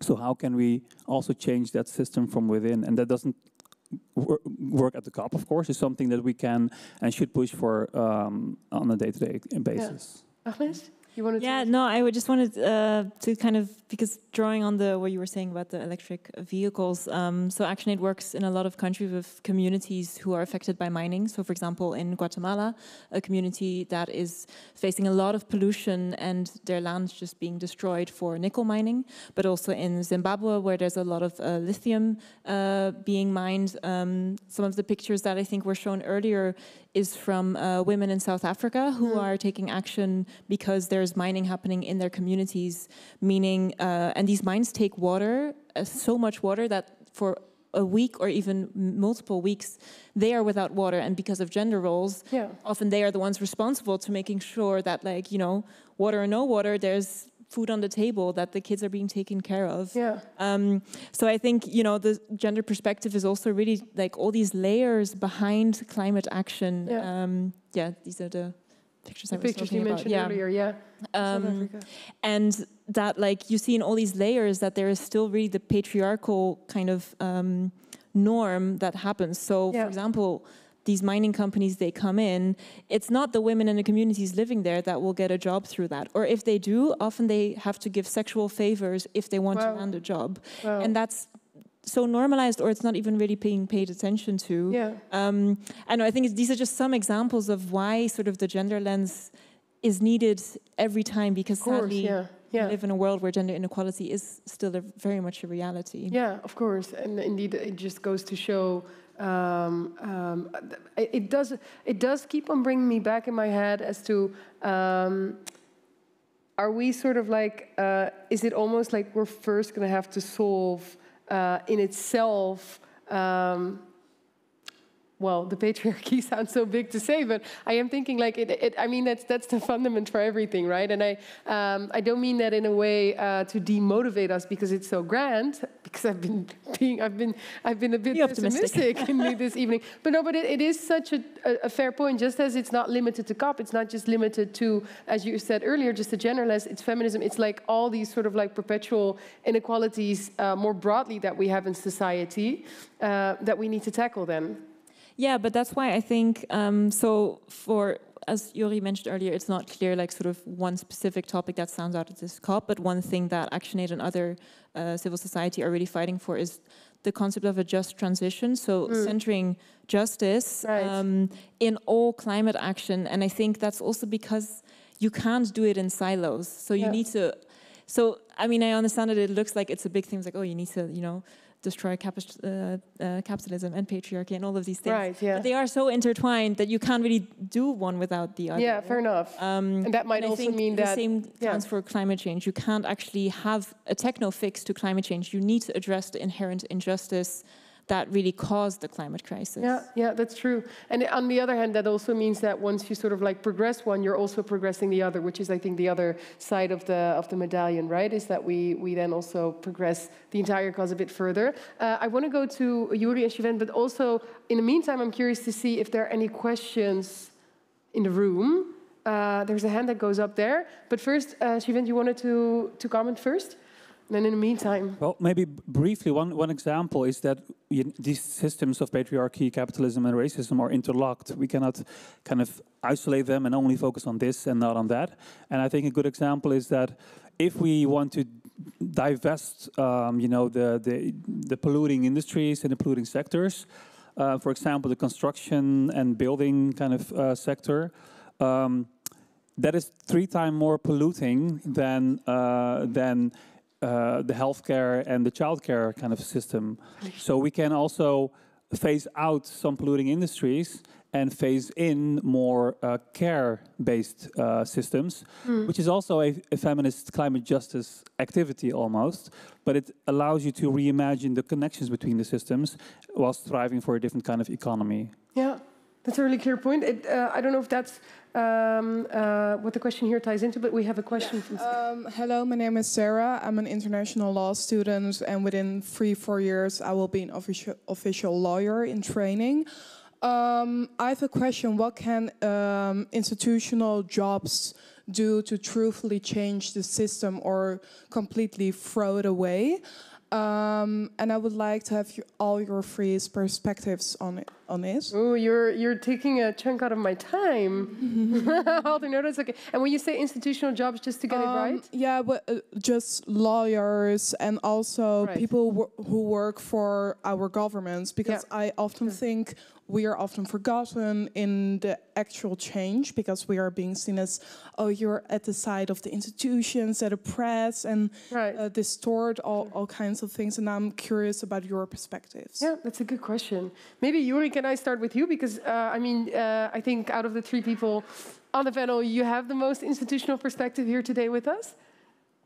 I might have indeed. So let me flip the question a little bit, and that's always tricky when you ask a question and then the panelists go in a completely different direction. Currently, the current government in the Netherlands had a very different take on climate policy than the previous government. And I used to get a lot of questions from friends and families like, oh, it must be so hard right now for you, and how is it going? And political situations change, such as also life when you are a civil servant, and we deal with it. And what my answer was always like, well, I work in a division with 70 people who are still working day and night to get our climate policy through in the Netherlands, in Europe, and internationally. And especially internationally, it might be a bit more easy because what we try to do is to get a lot of other countries and other big emitters to step up. Our pitch is that as the European Union, we are already doing well. There might be argument with that, but that's our pitch, and that we want other big emitters to also do as well as we do. And that's an easy pitch when maybe in the current political situation in the Netherlands, climate is not as attractive anymore. So I think that from a civil service perspective, there is always a certain stability that comes through the people who work on the policies and that are advising different ministers from their own expertise and then allowing the ministers to take the political decisions that need to be taken. So I think there's a lot of sort of permanence that comes through the people working in the institutions and making sure that, it sounds very boring, but certain procedures are being followed through, and that when we have to, I'm not going to say it, when we have to submit a new target to the United Nations for 2035 to say what we are going to achieve, that document is prepared, and that the politicians who are currently discussing in Brussels what needs to be put on the target, that the other 99% of that document is good It's solid, it's strong, it's complete. And that's the part where the people working in the institutions have a really, for me, invaluable and it's almost like they uphold the long-term actually work, because I mean, political cycles are quite short-term, 4 years. I mean, sometimes it's shorter in our country, but indeed, sort of like the long structural ongoing work. That's also what a lot of civil servants sort of carry. She did something, she said, I'm not going to say it. We had our jargon buzzword agreement, right? And that the one that was going to use the most is going to treat the entire room to, well, first it was a chocolate, maybe it should be a holiday, but you just very smartly omitted the word NDC, Nationally Determined Contribution, which is the sort of Hajar is going to give us all chocolate. No, because I'm going to explain. No, indeed, yeah, you're getting chocolate on my behalf. I'm going to be out of here real quick before I need to pay up. But the question was also addressed to Agnes and to Shivent. I'm very curious to hear from you guys, because whether it's from a scholar perspective, but also, I mean, trying to advocate towards these institutions is also, I think, an interesting perspective to hear on the matter. So does either of you want to tap into it? Yeah, sure. I think it's a really relevant question, which I think many people struggle with. I mean, I definitely feel I'm also part of an institution. I mean, I work for a very established NGO, right? So I think that's very different from the women on this picture who are just fighting in the village where they live, and they don't have a choice but to fight. Wait, that's interesting. You feel almost part of an institution because it's a very established NGO. Do you feel like, because for me, how I understood, I know that the institutionalization has a specific definition, but it's almost also this subliminal definition of having to sort of like weigh and do trade-offs and having different interests and always needing to be a bit compromising what you do. Is that what it's like also working in a larger NGO? Yeah, well, so I think what I believe in is that you really need the radical grassroots activism that's really pushing the most sort of like, that's really pushing for the world that we want, the ideal world, and doesn't get, you know, held back by, oh, but what's realistic, or like, how do we find compromises? And I understand what Jori is saying about, you know, like the EU, you know, doing a somewhat decent job, but then I think it's important that there's, you know, organizations and activists on the street who are saying like, well, I mean, sure, maybe you're not doing as badly as other countries, but the bar is pretty low in the world, and you still need to do more, and you still have fossil fuel subsidies that are not being phased out, and the target, you know, there's loopholes being made. So I think you need these kind of layers. So I do think there's still like a function for the, I mean, I see myself as an activist, but I guess then I feel like I'm in a bit of an institutional role by being working for an NGO. And I think, you know, it's really important to have these different layers. And you can, you know, if you're a lawyer, I mean, look at the ICJ case. There's a lot you can do as a lawyer to really kind of also help change the institutions that, at least for now, still have a lot of power. Yeah. And briefly, Shivent, and then... maybe briefly to add, because I totally agree. I think climate justice means different things every 50 meters, right?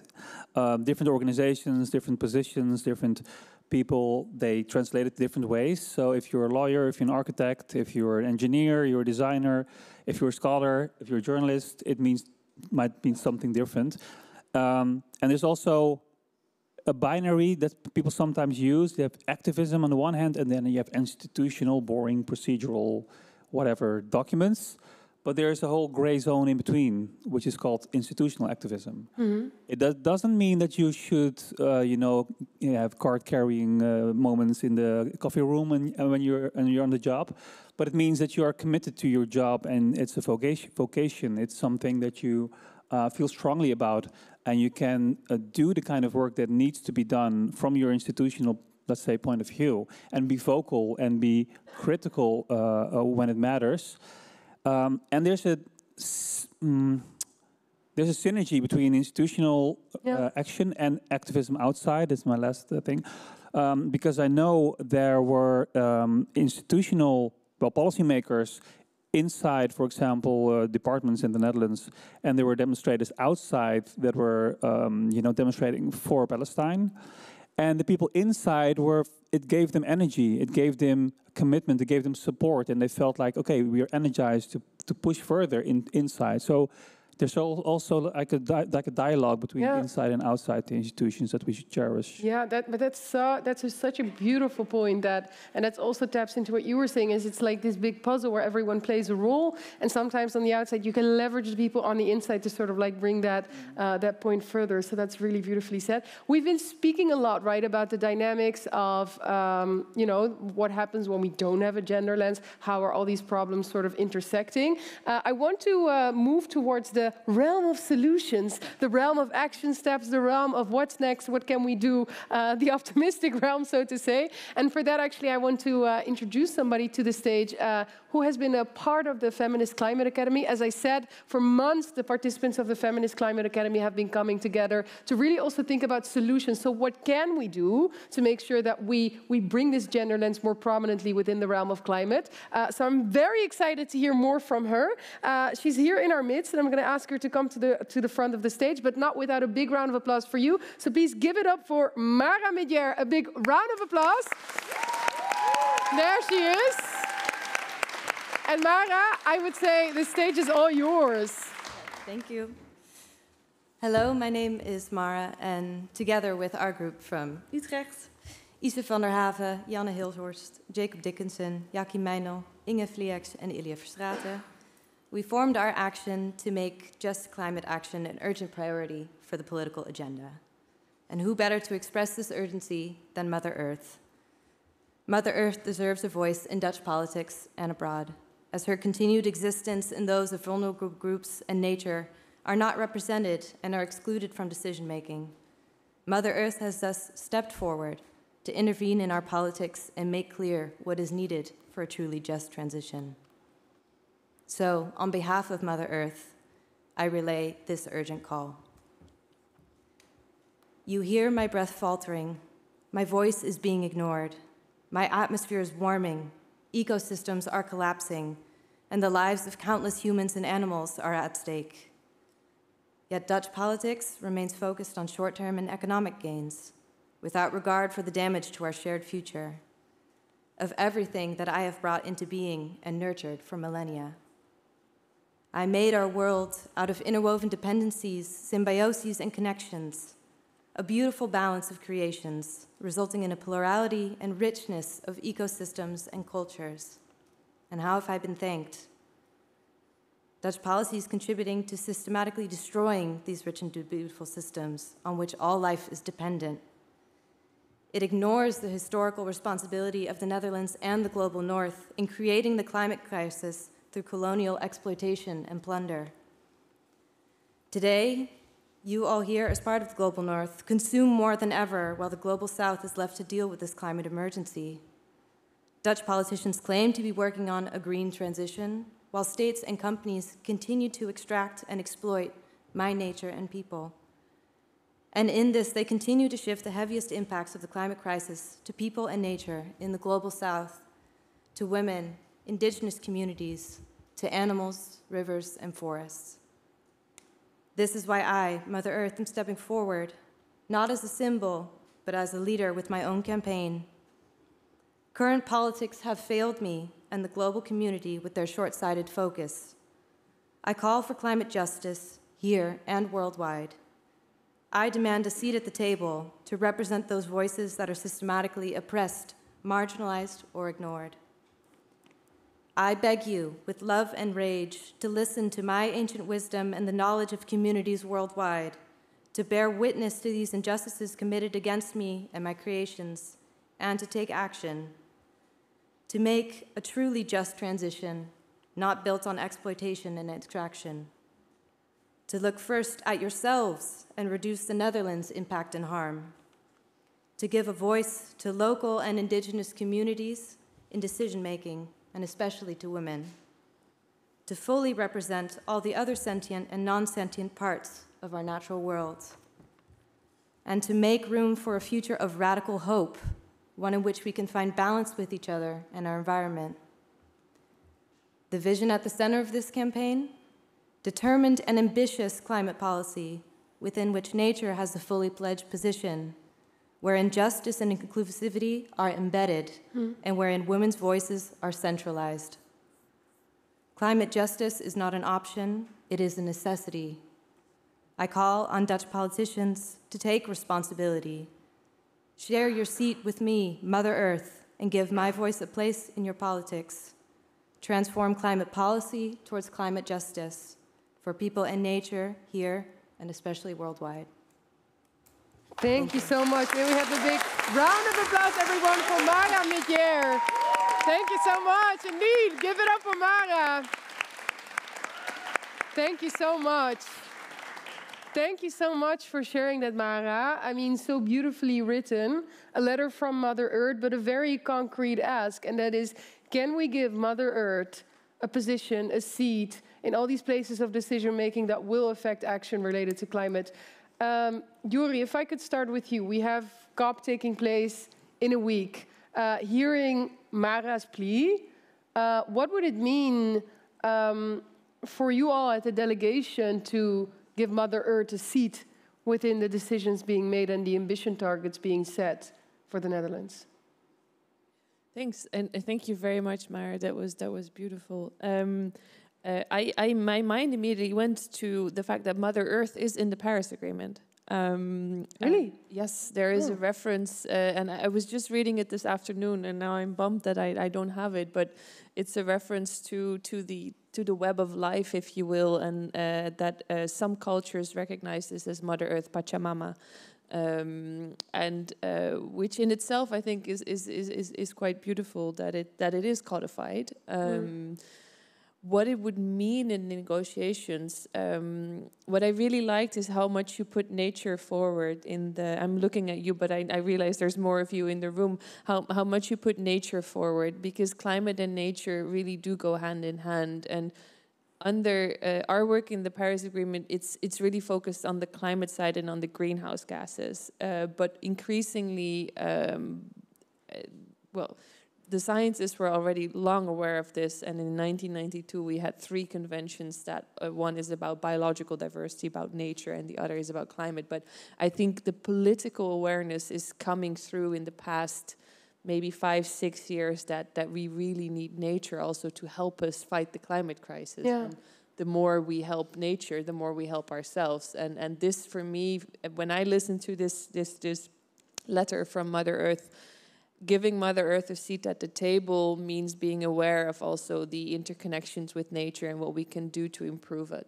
Yeah, and looking forward to COP, I don't want to put you on the spot with this question, but I'm so curious. Do you feel like you have some things? Do you feel like the delegation in general has things that they're going to do this year, that they're going to focus on this year, that they're going to commit to this year, that when looking back at the COP that we had last year, shows an increase in effort, in ambition, in commitment in that sense? I say yes, because that's the team I'm playing on. Yeah. I think what we will see this year is a heightened focus also on forests and deforestation. Yeah. The Brazilians will launch a new fund that, very simply put, is attempting to reward countries for not cutting down trees. If it works like that, it will have a good result. We don't know yet if it's going to work like that, but it's a good intention. The Netherlands will contribute to setting up this fund.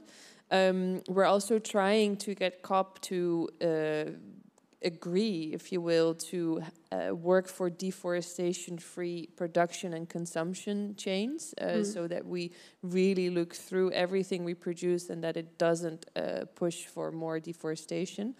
So that's one part. I have 2 also brilliant guys who are working on adaptation and trying to make sure that we are better across the world in keeping track of what we do in adaptation, so that we can also better target the support that we provide for adaptation. And I think that's also where a gender lens, in that decision, there is attention for gender and making sure that it is, as we say, mainstreamed and cross-cutting, but that when you focus, for example, on water and what we do to build water resilience, that does also help women and girls because they are more acutely hit by that. Yeah. So there's a plethora of things that we are hoping to achieve, and all together it will be small steps, but a big step together. Yeah. That's very concretely also nicely said indeed.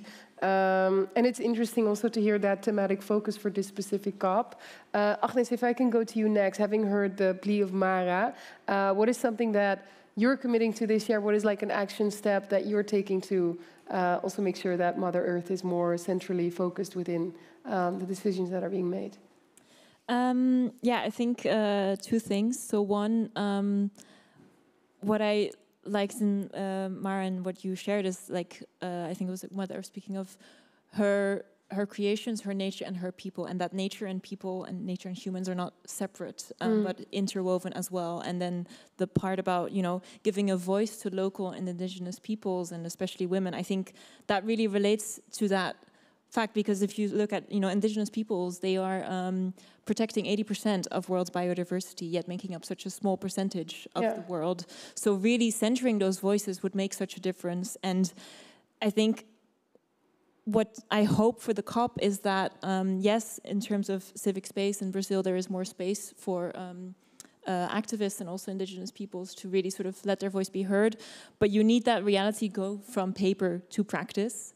And that brings me to the second point, that what I hope from the COP is really that operationalizing what is maybe being agreed in theory of like, oh yeah, we need to protect nature, we need to protect human rights, we need to put justice at the center, but how do you make that concrete? So when it comes to a just transition, climate, we need a lot of action to reduce the emissions to get down to 1.5, or ideally 1 degree. But that has huge impacts. How do you make sure you center the people who will be affected by not just the impacts of climate change, but also the impacts of those policies? And how do you make sure that they are included, that you are listening to them? How do we make sure that we do that? I know it's not an easy question. Well, so what we are advocating for as civil society broadly, so not just NGOs, but also trade unions, feminist organizations, is the BAM, the Belém Action Mechanism. Oh my God, I love that. Which is maybe, you know, on the verge of jargon, but it's basically just to have a concrete way to make sure, like, okay, if we all say that justice needs to be at the heart, how do you make sure that, you know, this is actually being implemented and it doesn't just stay on paper? So when it came, I think the first opening question was about optimism about feminism and policy. I think on paper the Netherlands can do a good job, but in practice there's a lot lagging, you know, the finance going to women or women-led organizations. But then just very briefly, but this Belém, can you say it once more? Belém Action Mechanism. Action Mechanism. In a week at COP, will it be sort of like pulling negotiators by the collar and asking them to think about the practical execution? Do they have a job after COP to make sure that all the sort of like more abstract things that we may agree on, that it's put into practice? Like, what would that look like? What is BAM going to do? So BAM would be to actually establish under the UNFCCC, so under the UN Climate Agreement, an entity that will make sure, okay, so are all the countries applying these just transition principles? Are they applying a gender lens? Are they making sure that communities are being included in plans that are being developed? Okay, and so to kind of provide that coherence. It's monitoring outside of it and making but also the support of like, actually, okay, what technology might you need? What finance is needed? That sounds super promising. And it also does tap into what you said, Shivan, which is like, how do we make sure that this is not like a seasonal sort of like incidental occurrence that we have every year, but how do we make sure that structurally every day we're working on it? So I'm curious to hear from you after hearing Mara's plea. What is in your eyes the most important action step that we take? Yeah, maybe complementing on these, because these are very important and very significant ones. I think in my view, it can be something as relatively simple, like a principle that can be specified in different aspects.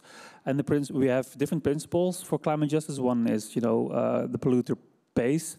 Another one would be a do no harm principle. You know, do not harm Mother Earth, do not harm ecosystems, do not harm women, do not harm children, do not harm men as well, right? So do not harm people across the board.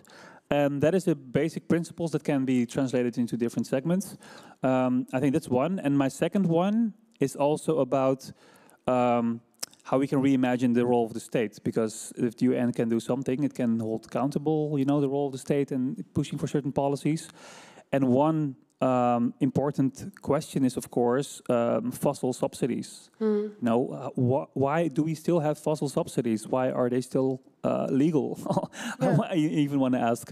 So I think internationally we can push for phasing out climate subsidies, and the Netherlands does not do a good job when it comes to fossil subsidies. But it's I think something that should be on the table. And apart from that, I think. Apart from that, I think we should also be attentive when it comes to institutionalizing climate justice. Because, say, if I were to be, or someone were to be, the Minister of Climate Justice in the Netherlands, yes, that's nice. But we also have a Department of Justice in the US. It's not really an ethical institution. So we need to hold those institutionalizations also into account because otherwise we can outsource the activism. Yuri, as a comment on the fossil fuel subsidies, because team government. Tell us. We are leading. The Netherlands is leading a coalition to phase out fossil fuel subsidies. International coalition. It has 15 countries that have now signed up, and as part of that coalition, the Dutch government has just sent to Parliament a plan on how we plan to phase out fossil fuel subsidies.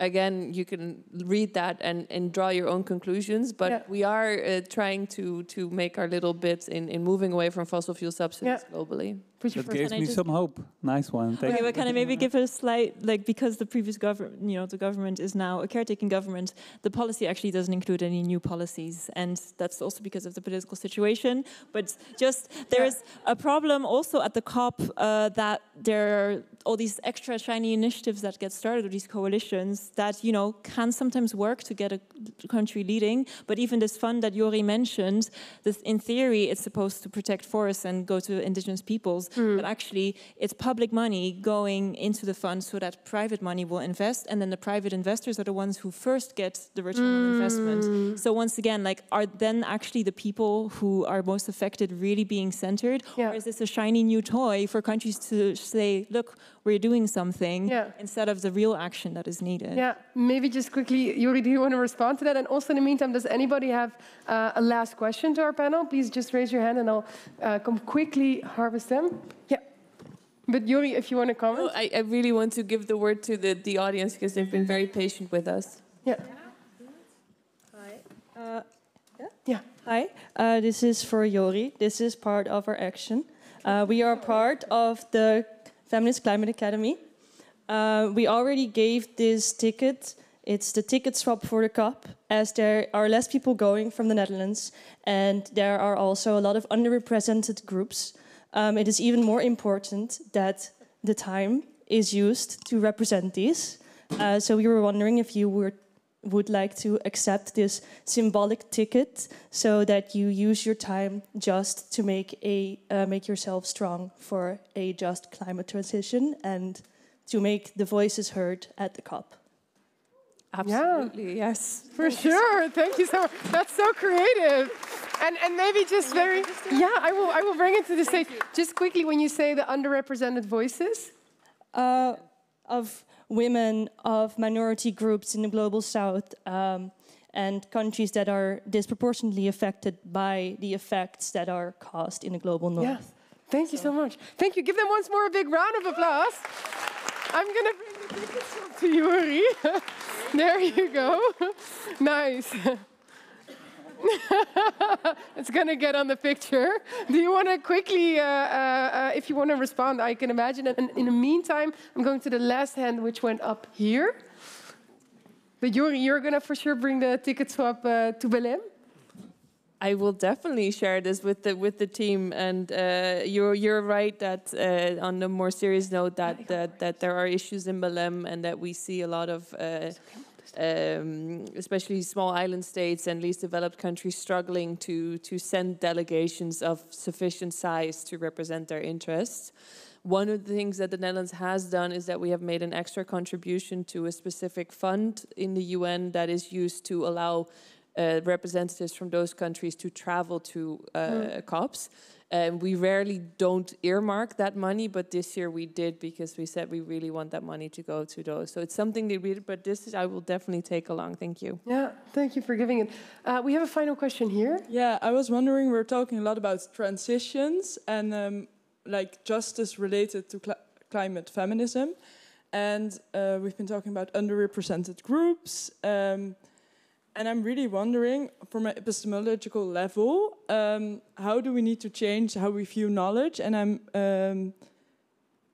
particularly interested, Siobhan, you've been saying like we need to use suffering as truth, but also like using voices of underrepresented groups. Like, how do we not make the same mistake of appropriating them? And also, how does this relate to the COP? Yeah, that's a really good question. Thank you so much for asking it. So indeed, how do we prevent the sharing indeed of those stories just to be almost like a token that we place in a room and then we move further from it? Siobhan, do you want to take it? Yeah, thank you. That's a really important point. I think it has to do with the question of what we consider expertise, or who's a climate expert, or who's policy expertise matters. And I would say we need to radically diversify what it means to be an expert, especially when it comes to climate catastrophe. Maybe we need to flip the script, right? Who is considered a climate expert? Oftentimes a white man with a tie and a three-piece suit. Maybe that's not the expert in the room, right? So maybe we can flip the script and think about the embedded and embodied knowledge of people on the ground, and considering them as experts. I think that's one. Indeed. Second one is we need to diversify the knowledge. We need to diversify the knowledge systems, because climate scientists is important, yes, but indigenous knowledges, indigenous cosmologies, indigenous ways of knowing how we relate to planet Earth is equally important. Not only to think about proper and fair policies, but also to think about the difference between economy and ecology. Yeah. Because Western-centric ways of knowing make a bifurcation between these two. Right. If they're more integrated, then...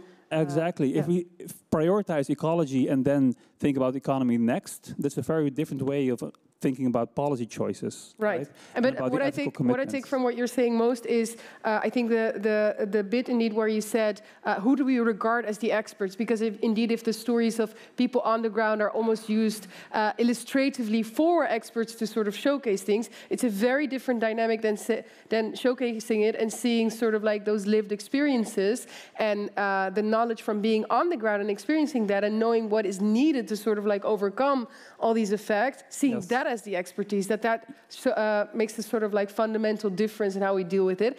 I'm going to ask all of you a final question, and it's a difficult question, and I'm going to ask you to be brief. If you could give the answer in a sentence or two, no pressure. But I mean, we're speaking to each other now, and we have the COP.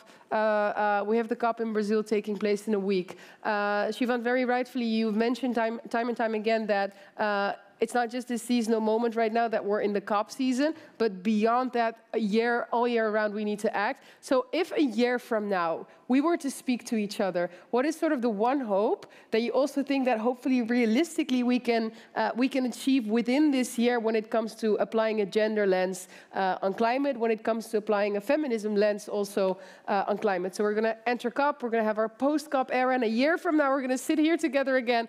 What do you hope we'll have achieved? Agnes, it looks like it's... Well, you're asking for a 1 or 2 sentence answer to a question which was, I think, at least 5 sentences. That's very true. And that is the advantageous position of being the moderator, I shall say.